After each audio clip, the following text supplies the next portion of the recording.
Okay, we're going Yeah, right we're now. going. Okay, I thought you were prepping me on the questions. I was like, okay, sounds great. I'm just lying. So it feels to have more answers for you. Okay.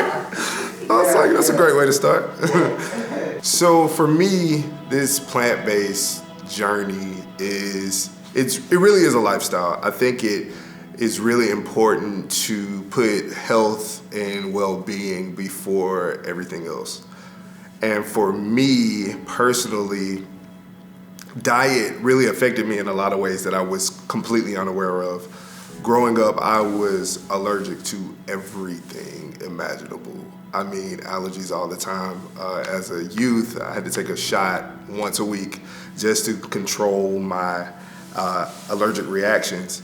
And as I got older, I noticed when I would eat certain foods or I would drink anything that was dairy, I would have a lot of congestion. My body would feel bloated, it would feel inflamed.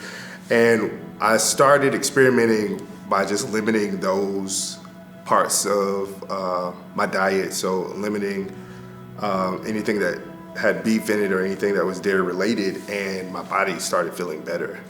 And so as a result of that, I started with pork and other foods, chicken, and just slowly eliminating foods and replacing them with more fruits, more vegetables, more grains, and I felt healthier. I felt more alive, and it felt as if food was giving me energy versus depleting the energy from me. So it was a beautiful transition.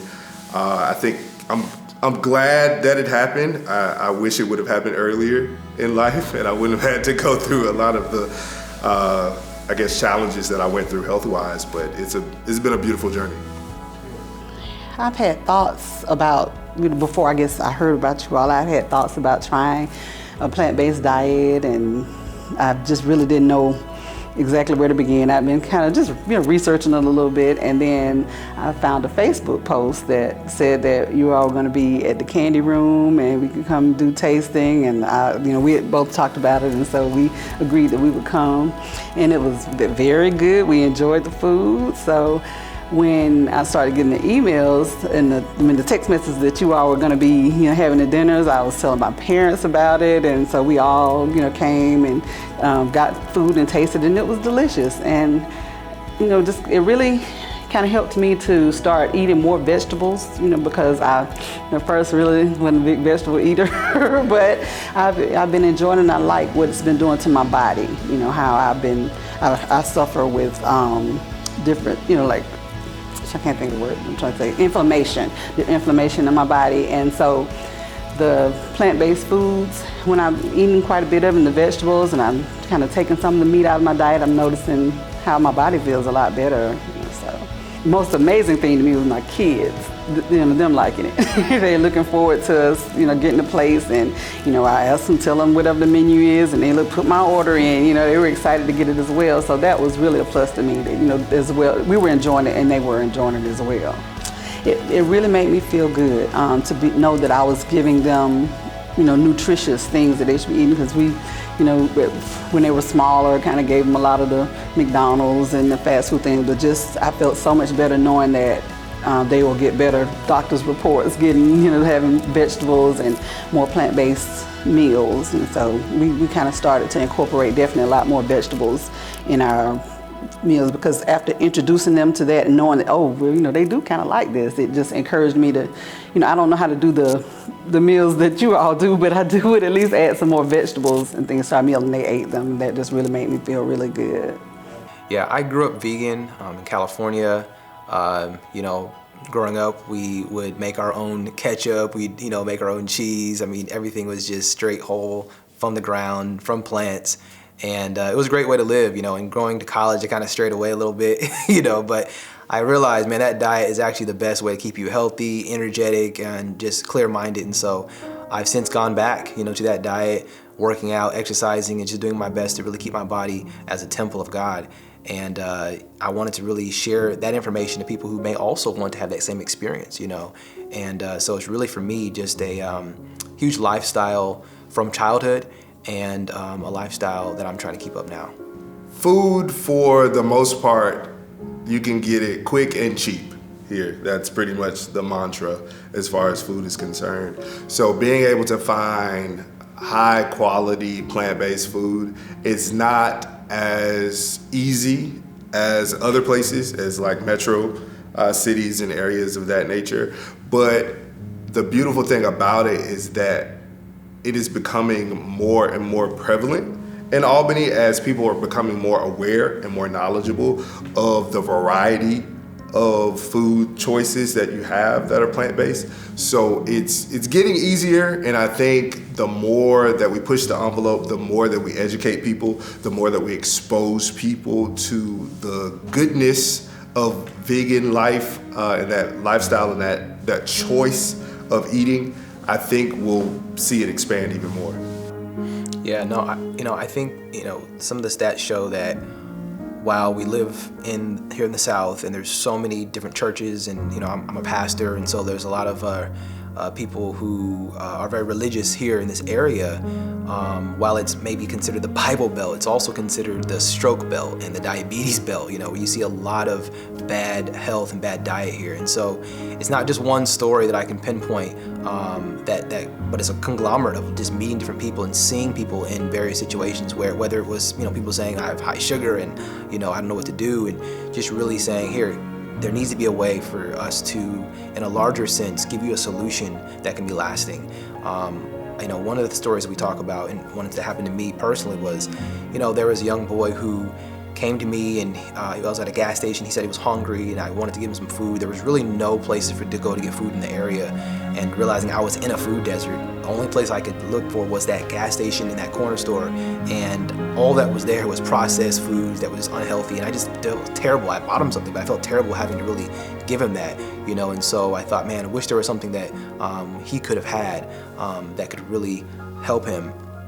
And not be something that I felt like giving him that I knew was actually killing him, in a sense. So things like that. And of course, in my course of being a pastor, I've met so many people, who have disorders, diseases. One lady, I remember she had, really high blood pressure. We gave her, of course, the doctors gave her a prescription, but we gave her a prescription of plants and foods to eat, and her blood pressure went down, And so just seeing things like that gives us confidence that this thing works, and we're looking forward to what it can do on a larger scale.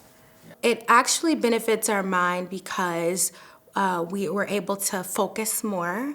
We're able to have mental clarity.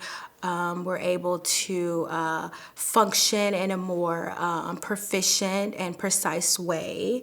And it just gives us energy, and it doesn't spiral us in a place of grogginess and depression and things of that nature. And so a lot of the food and our mental health, it really, really affects us more than we think. We're less groggy, we're less slouchy, and we're just more goal-oriented. I say give it a try.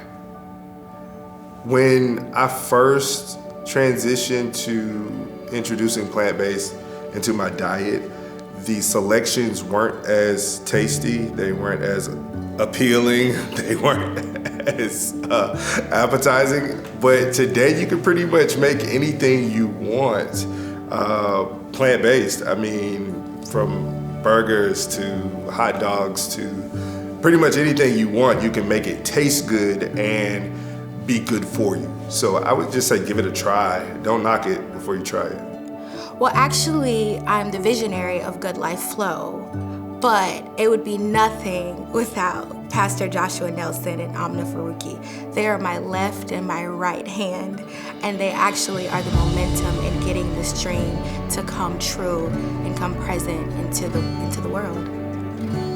I think it's really just the love for the people. When you see people who may not have information, may not have access to, let's say, people maybe who are in Atlanta who have access to like a Whole Foods or a grocery stores that have a whole variety of different really healthy food choices and options. We don't have that here in Albany, nor do we have really a restaurant that's dedicated to actually providing vegan or plant-based whole food to people who need it or maybe want it. And we've actually found a strong coalition of people who wish it was here And we said, why not us? Why not we just create something?